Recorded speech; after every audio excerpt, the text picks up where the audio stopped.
An hour in heaven. Last night an angel asked if I would be willing to spend an hour in heaven. I politely said, yes.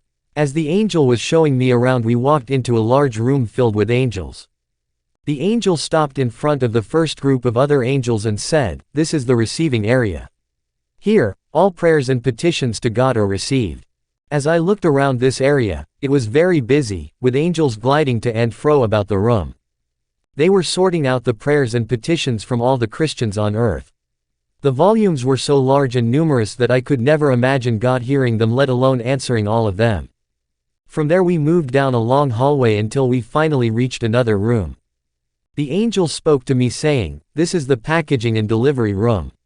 Here, the graces and blessings asked for by Christians are processed and delivered to the children of God who asked and deserved them." Once again I noticed how busy these angels were. They were working hard and singing praise unto God. I saw that God was answering blessing after blessing, and the angels were flying to and fro from heaven to the earth and back again by the millions. We finally reached the farthest part of the long hallway. When we stopped, we were at a very small station. To my great surprise, only one angel was seated there, idly doing nothing. "This is the acknowledgement area," the angel admitted to me. He seemed quite embarrassed when I asked him, "Why is there no work going on here?" "This is a sad situation for us angels," the angel answered. "You see, after the Christians receive their blessings that they have prayed for, very few send back a thank you and hardly ever acknowledge that God has answered their prayers or petitions." I asked the angel, "How does one go about acknowledging God's blessings?" "Simple," replied the angel, "you thank Him. You just thank God." "What blessings should we acknowledge?" I asked. The angel stared at me for a moment. Then he spoke, "If you have food in the refrigerator, clothes on your back, a roof over your head and a place to sleep, you are richer than 80% of the world. If you have money in the bank, in your wallet, and spare change in a dish, you are among the top 8% of the world's wealthiest. If you woke up the morning with more health than illness, you are more blessed than those who will not even survive this day, and will spend eternity in hell. If you have never experienced the fear of battle, the loneliness of imprisonment, the agony of torture, or the pangs of starvation, you are ahead of 700 million people in the world.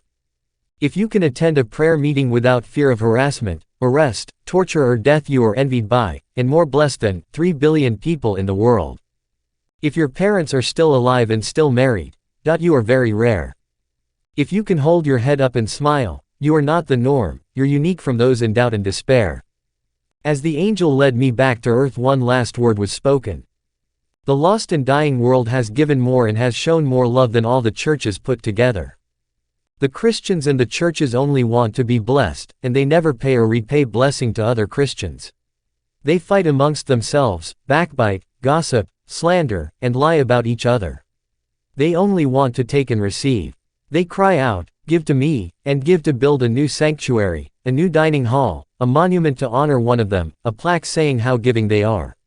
So how can they pay God a blessing, if they can't pay each other one without receiving a pat on the back? Why won't they pay an evangelist to work the streets of the world? Instead, evangelists have to go and beg at different churches just to survive and fulfill their calling. A lot of angels don't even want to take the blessings to earth anymore. We only do it to obey God. The Christians keep telling each other, the Lord is returning soon, and still live a worldly life.